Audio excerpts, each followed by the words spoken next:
There is something that almost everyone does when they step out of the house for a walk. Something so automatic, so deeply woven into the daily routine that it passes completely unnoticed. It is not something dramatic or unusual. It is actually the opposite. It is too ordinary to catch anyone's attention. But that is precisely what makes this topic so worth talking about, the fact that it is invisible. We are talking about how you walk, not whether you walk fast or slow, not whether you prefer the park or the sidewalk, but rather the small details in your walking habits that over time might be putting you at risk without you ever noticing. And the vast majority of people never stop to think about this. Today, we are going to change that, together. Before we go any further, I want you to imagine yourself stepping out of your front door right now. Key in pocket, door closed behind you, standing on the sidewalk. What happens in those first few seconds? Most likely you start walking while you are still doing something else, checking your phone to see the time, searching your bag for your sunglasses, mentally running through your grocery list, or replaying a conversation you had earlier in the day. Your body walks. Your mind is somewhere else entirely. That is the first thing we need to talk about. Distraction while walking is far more dangerous than most people realize. And I am not talking about the dramatic kind, the kind that makes someone walk into a lamppost, though that does happen. I'm talking about something more subtle than that. The distraction that keeps you from noticing the cracked pavement right in front of you, that makes you miss the improvised ramp coming out of a driveway, that lets a bicycle slip by unnoticed on the path beside you, that leads you to step off the curb looking in the wrong direction. The human mind is remarkable. It believes it can do several things at once, and in many situations, it can manage reasonably well. But the truth is, when we divide our attention between walking and thinking about something else, neither task receives full focus. And in an environment as unpredictable as a busy street, that gap has consequences. Think about how many times you have stumbled without quite knowing what you caught your foot on. You probably looked back and saw a small rock, a shallow dip in the pavement, a slight change in ground level, and you thought to yourself, how did I not see that? The answer is simple. You did not see it because your attention was not there. Your phone deserves its own conversation. Over the past several years, it has become an extension of our hands. We wake up and check it. We wait for coffee and check it. We sit in a waiting room and check it. So it is completely natural, almost inevitable, that it shows up during a walk too. A message comes in, a notification flashes, a thought pops up and you want to look something up quickly. And before you know it, you are moving down the sidewalk with your eyes fixed to the screen. I do not need to spell out the danger in that scenario. But what does need to be said is that the risk does not disappear the moment you put the phone away. Because if you were reading a long message, your mind is still processing it, still composing a reply, still somewhere in that conversation, even though your eyes are already back on the street. This is called residual attention, and it lingers for several seconds after you put the device away. So what can you do? The answer is not to stop using your phone altogether. It is to build one simple habit. When you need to check your phone, stop walking first. Find somewhere stable to stand, the side of a building, a wall, a storefront, and only then look at the screen. Done? Put it away, take a breath, give your mind a second to return to the street, and then continue. It might seem like a small thing, but that kind of deliberate pause is exactly the sort of habit that quietly protects you without getting in the way. Now, let us talk about sidewalks themselves. Anyone who has lived in or visited many American cities and neighborhoods knows that the relationship between pedestrians and sidewalks can be complicated. In some areas, they are well maintained and smooth. A block away, tree roots have lifted the concrete into uneven ridges. Patches are cracked or missing. Driveways create sudden dips. Two neighboring properties maintain their sections differently, leaving a small but significant level change right in the middle of your path. Wet leaves in the fall, icy patches in the winter, gravel that shifts underfoot. All of this means that walking outdoors requires genuine attention to what is beneath your feet. Not anxious attention, not fearful attention, just presence. A gaze directed slightly ahead, not straight down at your feet, because then you lose the wider picture, and not too far in the distance, because then you miss the details that matter.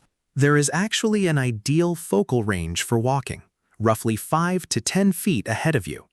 That window of vision gives you enough time to see an obstacle, adjust your step, slow down, or choose a different path. It is a natural distance, one that most people land on effortlessly when they are paying attention. The challenge is that when the mind drifts away, so does the gaze. It drops to the ground right at your feet, or it wanders to the side, or it floats upward, and the window for safe reaction shrinks. Your footwear matters more than most people acknowledge.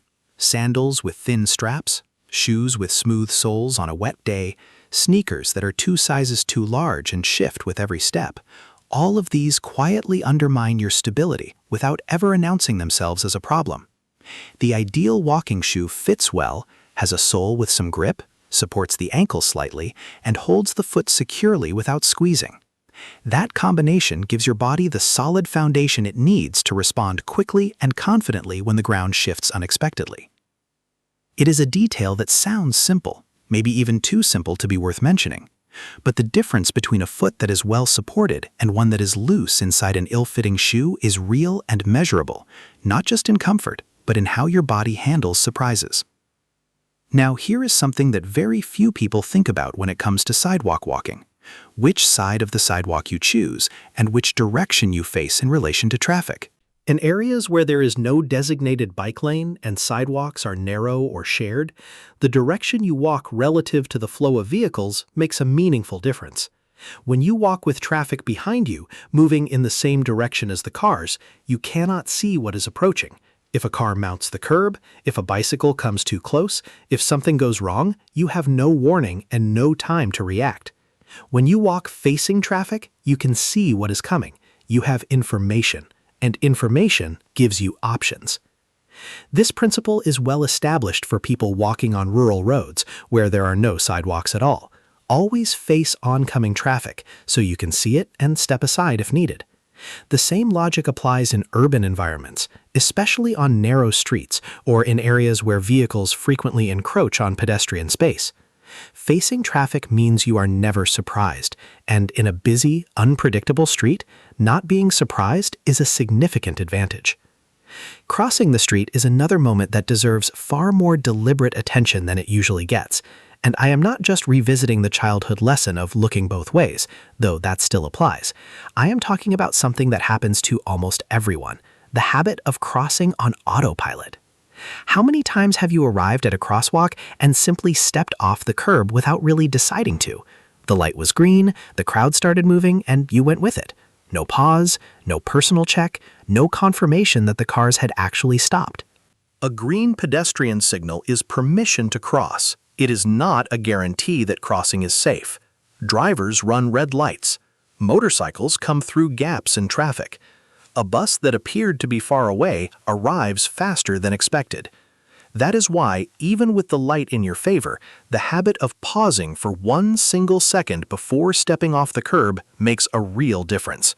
1 second to look, 1 second to confirm, 1 second of conscious choice before you commit to the crossing. Wide intersections present their own challenge. When a crosswalk stretches across 4 or 6 lanes, the signal sometimes changes before you have made it all the way across. Many people react to this by rushing, starting to jog or hurry to beat the light. And rushing, in conditions of stress, on an uneven surface, or in footwear that was not made for running, can be more dangerous than simply stopping at the pedestrian refuge island in the middle and waiting for the next cycle. There is nothing embarrassing about stopping in the middle of an intersection and waiting. The light will come back around. The delay is moments. The alternative, rushing across a wide intersection while cars begin to move, carries real risk. When the signal is about to change and you are not close to the other side, the calm and correct choice is to hold your position and wait it out. Let us also talk about the world around you while you walk, the sounds and the scene, because this is an area that people underestimate. Sound carries a lot of information that your eyes can miss. A car engine accelerating, a horn that is close, a bicycle that moves quietly but swiftly, a shout from somewhere off to the side. These audio signals give your brain a fraction of a second of warning, and sometimes that is all you need to step aside, stop, or simply brace yourself. The problem is that many people walk with earphones in and music or podcasts at a volume that effectively seals them off from the street. They are physically present on the sidewalk, but auditorily somewhere else. The environment around them becomes mute. I am not suggesting you need to walk in complete silence. Music during a walk is a genuine pleasure, and there is nothing wrong with it. But if you use earphones, consider leaving one ear free, or lower the volume enough to remain aware of your surroundings. Many modern earbuds have a transparency or ambient mode that lets outside sound through while you still hear what you are listening to. This is an excellent option for anyone who wants both the walk and the music without sacrificing awareness. Your eyes and ears working together create a much more complete and reliable picture of your environment than either one alone. Walking with both active is simply safer. There is also something less obvious that deserves to be mentioned: the state you are in when you leave for your walk. Sometimes we head out after a poor night of sleep, after taking medication that causes a little drowsiness, on a hot day when we have not drunk enough water, or carrying something heavy emotionally, a worry, a piece of difficult news, an unresolved argument. In all of these states, reaction time slows, attention becomes less reliable, balance may be subtly affected in ways we do not consciously register. None of this means you should stay inside whenever you are less than 100%. Walking is still beneficial even on difficult days. But it does mean that some self-awareness before you head out is worthwhile. If you are tired, slow down a little. Take a route you know well. Avoid the busiest crossings. Give yourself more time. The goal is not to stop walking. It is to walk in a way that respects how you are actually feeling that day. There is one more thing I want to raise, because it affects more people than you might think: the fear of falling. Especially for anyone who has experienced a fall before, or who knows someone who suffered a serious fall, this fear can operate quietly in the background, shaping how they walk without them fully realizing it. The person might start shuffling their feet rather than lifting them because raising the foot feels risky. They might shorten their stride dramatically. They might tighten their hips and hold themselves more rigidly than necessary. The painful irony is that these adaptations, made in response to the fear of falling, can actually increase the likelihood of a fall. Shuffling, for example, means that any slight irregularity in the ground is enough to catch the foot and cause a stumble.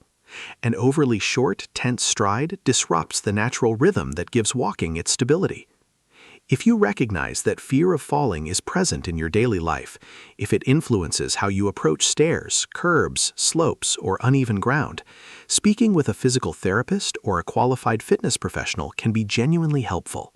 There are targeted exercises for balance, lower body strength, and gait confidence that can make a meaningful difference. It is not an overreaction to seek that support. It is an investment in how freely and safely you move through the world. Let us come back to something very specific that many people walk past every day without registering as a potential hazard: driveways.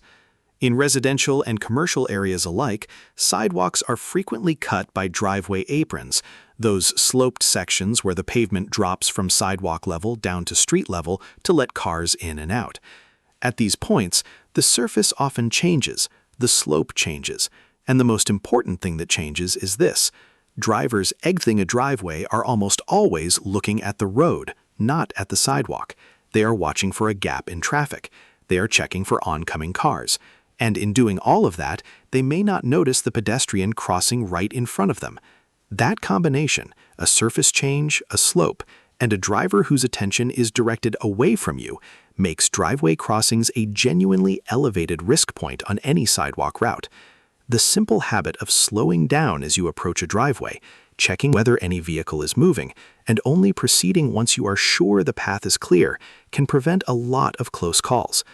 The same attentiveness applies to commercial doorways that open directly onto the sidewalk, to areas where vendor stands or outdoor displays narrow the walking space and push pedestrians closer to the street, and to any spot where the pedestrian flow is suddenly interrupted or constricted. The street is a living environment. It is in constant motion. It has its own rhythms and surprises. Walking through it safely is not about being fearful. It is about being present, genuinely, fully present in that moment, on that specific stretch of sidewalk, aware of what is moving around you. And the good news is that this kind of presence does not demand heroic effort.